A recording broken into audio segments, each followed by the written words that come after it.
आयोजित करण्यात आलेल्या या कार्यक्रमासाठी बार्शी तालुका पोलीस स्टेशनचे पीएसआय सन्माननीय दत्तात्रय भालेराव साहेब, ज्यांनी देश सेवेसाठी सारं आयुष्य वाहिलं, सुभेदार मेजर म्हणून सेवानिवृत्त झाले, ते सन्माननीय हरिश्चंद्रजी नलवडे, ज्यांचं नुकतंच आज सकाळी प्रमोशन झालं, प्रमोशनचा पहिला दिवस आहे, ते आमच्या भगिनी बार्शी पोलीस स्टेशनच्या पीएसआय सन्माननीय सिंधू देशमुख मॅडम, सन्माननीय मंगरुळे साहेब, काटे मॅडम, वैशाली आगलावे, सन्माननीय कदम साहेब, आप्पा आणि दत्तात्रय कदम, शाळेचे प्रिन्सिपल सन्माननीय नलवडे सर, सचिव संस्थेच्या वैशाली मॅडम, शिक्षक स्टाफ, सर्व कर्मचारी आणि आपण सगळेजण.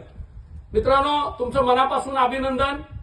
देशाच्या 80व्या स्वातंत्र्य दिनाच्या ध्वजारोहणासाठी ही सगळी प्रमुख मंडळी आज आपल्याला प्रमुख पाहुणे म्हणून मिळाली. या देशाला हे स्वातंत्र्य काही असंच मिळालं नाही. अनेक स्वातंत्र्य सैनिकांनी, नागरिकांनी आपल्या प्राणाचं बलिदान दिलं आणि तेव्हा हा देश उभा राहिलाय. म्हणजे जी ही वर्दीतली माणसं आहेत आणि आमची हरिश्चंद्र तात्या नलवडे ही मिलिटरीतली जेव्हा माणसं सिव्हिलियन मध्ये येतात, यांना आपल्यासारख्या सामान्य जनतेचा प्रचंड राग यायला लागतो. त्याने आम्ही इतक्या कष्टातून ही देशसेवा उभा करून हे स्वातंत्र्य उभा केलंय. आणि तुमच्यासारखी बदमाश माणसं जर नागरिक म्हणून एवढ्या देशाला कुठेही रस्त्यावर थुंकणे, कचरा टाकणे, सार्वजनिक मालमत्तेचं नुकसान करणे, छोट्या छोट्या गोष्टींमुळे जर कलह निर्माण करणे, तर परकीयांच्या ताब्यातून काढलेला देश पुन्हा परकीयांच्या ताब्यात जायला उशीर लागणार नाही. ह्या सगळ्या मुलांनी इतकी छान छान भाषणं केली, इतकी छान छान देशभक्तीपर गाणी म्हणाले. यांच्या क्षणाक्षणाला यांच्यामध्ये देशप्रेम जागं होतं. काल संपूर्ण देशभरामध्ये तिरंगा रॅली काढण्यात आली.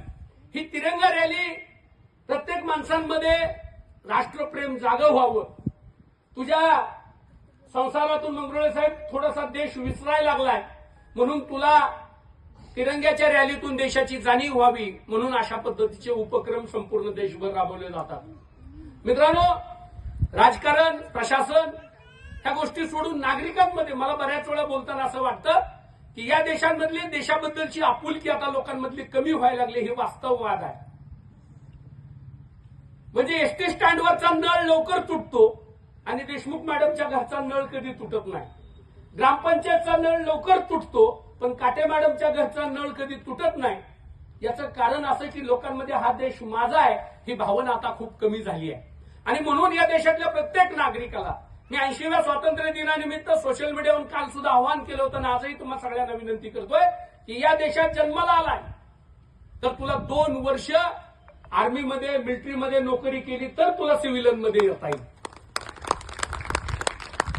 नसेल तर मी, आमची बायको, आमची पोरं, जय हिंद जय महाराष्ट्र अशा पद्धतीची भावना जर लोकांमध्ये निर्माण झाली, म्हणजे स्वातंत्र्यवीरांनी लाट्या खाल्ल्या, काट्या खाल्ल्या आणि हा देश स्वातंत्र्य करून आपल्या हातात दिला, त्याचा जर उपयोग आपण स्वैराचारासारखा करायला लागलो तर हे चूक आहे. गांधीजी स्वातंत्र्याच्या अगोदर पूर्वसंध्येला असं म्हणाले होते की हा देश काही अल्प लोकांच्या हाती सत्ता देऊन स्वराज्य साकार होणार नाही. काही अल्प लोकांच्या हाती सत्ता देऊन स्वराज्य साकार होणार नाही. तर स्वराज्याचा उपयोग जर कोणी स्वैराचारासारखं करायला लागलं तर त्याला विरोध करणारा नागरिक या देशात तयार झाला पाहिजे. आज आपण रोज बघतोय, मी प्रशासनामध्ये काम करतोय, प्रशासनाच्या संपर्कांमध्ये रोज असतोय, त्यामुळे नोकरीपेक्षा सुद्धा अतिरिक्त माया जमवण्यावर जो लोकांचा कल वाढलाय हा कुठंतरी कमी झाला पाहिजे. देश सेवेमध्ये, अरे नोकरीमध्ये येण्यापूर्वी सरकारला गयावाया करून सांगत असतो की मी तुम्ही सांगाल ते काम करेन, तुम्ही सांगाल ती ड्युटी लावेन, तुम्ही म्हणाल तसं करेन. पण यानंतर जर पुन्हा सेवेत आल्यानंतर माणसं चुकीचं काम करत असतील तर हे देश सेवेला घातक आहे. म्हणून 80व्या स्वातंत्र्य दिनी एका शाळेचा संस्थाचालक म्हणून मी आपणास विनंती करतोय की या देशामध्ये नागरिकाला जन्माला आल्यानंतर ठराविक 20 ते 30 या वयामध्ये त्याला देश सेवा करण्यासाठी 2 वर्ष पाठवा. त्याच्यामुळे त्याला शिस्त येईल, त्याच्यामुळे देशाकडे बघण्याचा दृष्टिकोन त्याचा बदलेल, देशाबद्दल आस्था वाटेल, जवानांबद्दल आस्था वाटेल.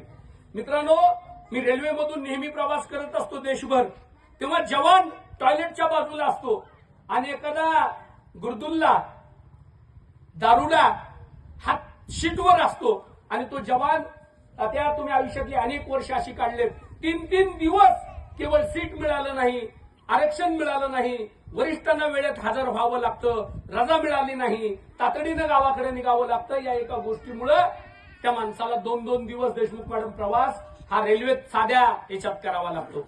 मला असं वाटतंय की या सगळ्या मुलांनी आजपासून देशसेवा, ही देशसेवा काय 15 ऑगस्ट 26 जानेवारीच्या एका दिवसापूर्वी नाही.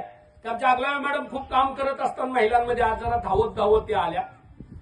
उद्देश हा आहे की आपल्याला हे सगळं काम करत असताना मुलांसाठी, देशासाठी, महिलांसाठी, मुलींसाठी हे काम करता आलं पाहिजे. माझ्यापेक्षा खूप वयानं, ज्ञानानं, अनुभवानं शहाणी माणसं मंचावर बसलेली आहेत. मी एवढीच विनंती करेन की या मुलांमधलं देशप्रेम हे अखंड आपल्याला, तरच मग आपण 180वा दिवस साजरा करू, 280वा दिवस साजरा करू. देशाला स्वातंत्र्य मिळून 80च वर्ष झालेत तरी पुन्हा इंग्रजाला परत बोलावं का काय, अशी मानसिकता आता सामान्य माणसाची आणि सरकारची झाली आहे. म्हणून मी तुम्हाला सगळ्यांना विनंती करेन की चांगलं शिका, चांगला अभ्यास करा, थोडी नोकरी कमी लागली तरी चालेल, पण देशसेवेचं स्वप्न बघा.